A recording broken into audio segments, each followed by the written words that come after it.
샬롬 2024년 11월 20일 수요일의 더일 묵상입니다.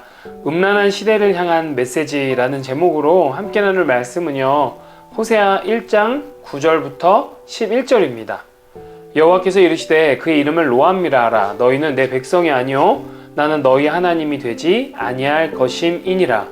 그러나 이스라엘 자손의 수가 바닷가의 모래같이 되어서 헤아릴 수도 없고 셀 수도 없을 것이며 전에 그들에게 이르기를 너희는 내 백성이 아니라 한 그곳에서 그들에게 이르기를 너희는 살아계신 하나님의 아들들이라 할 것이라.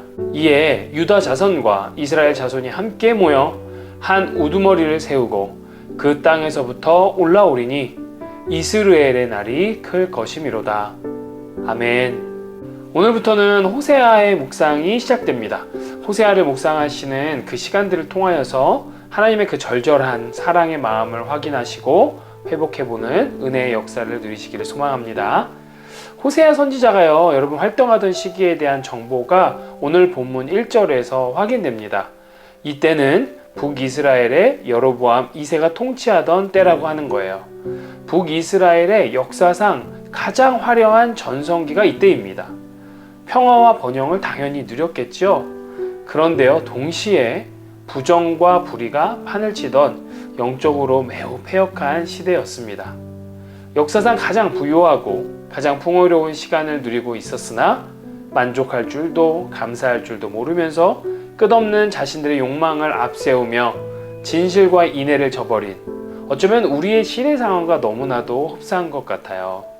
그래서 오늘은 이 시대를 향한 하나님의 메시지가 무엇인지 본문 말씀을 통하여서 살펴보고 영적인 교훈을 나누고자 합니다. 하나님께서는요, 호세아 선지자에게 음란한 여인을 아내로 맞아 음란한 자녀들을 낳으라고 명하십니다. 여러분, 너무나도 충격적인 명령이에요. 하나님을 떠나 이방 온갖 우상을 섬기고 따르는 이스라엘을 향한 강력한 메시지를 보내셔야 했기에 취하신 조치였습니다.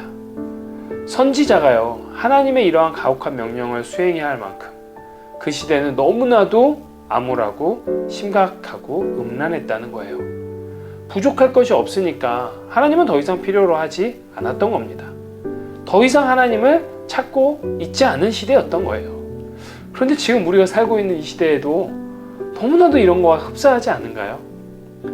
이러한 음란한 시대를 향해 하나님께서 보내시는 경고의 메시지가 무엇인지 진중하게 살펴볼 필요가 있을 것 같아요. 자, 그래서 호세아는요, 하나님의 명령에 순종해서 고멜 여인과 결혼하고 세 자녀를 낳지요. 그리고 하나님은 그 자녀들의 이름도 지어주셨어요. 이스르엘, 로르아마, 로암미입니다. 그런데요, 이 아이들의 이름의 의미가 아주 심상치 않습니다. 좋지 않아요. 이스르엘은요, 잔혹하고 불의했던 통치의 상징으로 하나님의 심판을 면치 못한다는 뜻이 담겨져 있고요. 로르아마는 긍휼을 받지 못한 자라는 뜻이고, 로암미는 내 백성이 아니다라는 뜻입니다. 이런 이름들을 통해서 하나님께서 얼마나 이 이스라엘 백성들을 향해 마음이 상했는지를 보여주시고 있는 거예요. 그리고 강한 심판의 의지도 보여주시는 거죠. 백성을 향한 긍휼을 거두고 언약을 깬 백성과 결별하겠다는 가슴 아픈 선언입니다.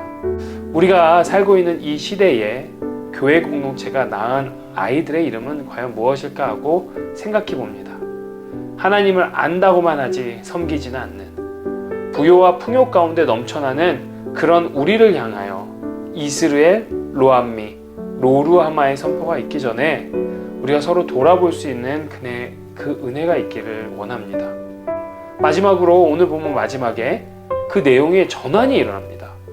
심판 이후 새로운 출발을 약속하시는 그 메시지가 담겨져 있죠. 언약 관계가 회복되고 로암미로 내쳐졌던 내 백성이 아니던 그 선포가 암미로 인정받을 것임을 말씀하는 거예요. 분열은 극복되고 한 의로운 이의 통치를 받게 될 것이라 말씀하고 계시죠.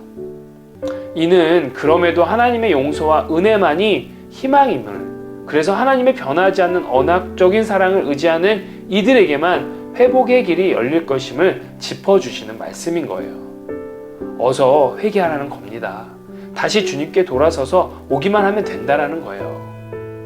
사랑하는 더일가족 여러분, 사랑하는 내 백성으로 부르시는 그 음성 속에는 주님의 아픈 마음이 담겨 있습니다. 우리를 향한 기대와 소망도 담겨 있고요. 그 음성을 들을 때마다 우리가 백성으로서의 좀 책임을 생각하면 좋겠습니다.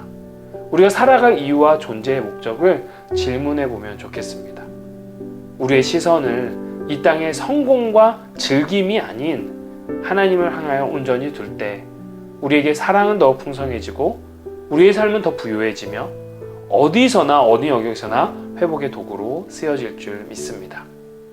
아무쪼록 오늘도 우리 가운데 주시는 음란한 시대를 향하여 주시는 이 메시지 말씀 붙들고 오늘 하루도 의미 있게 충성되이 살아가는 여러분들의 하루 되시기를 주님의 이름으로 축복합니다. 샬롬.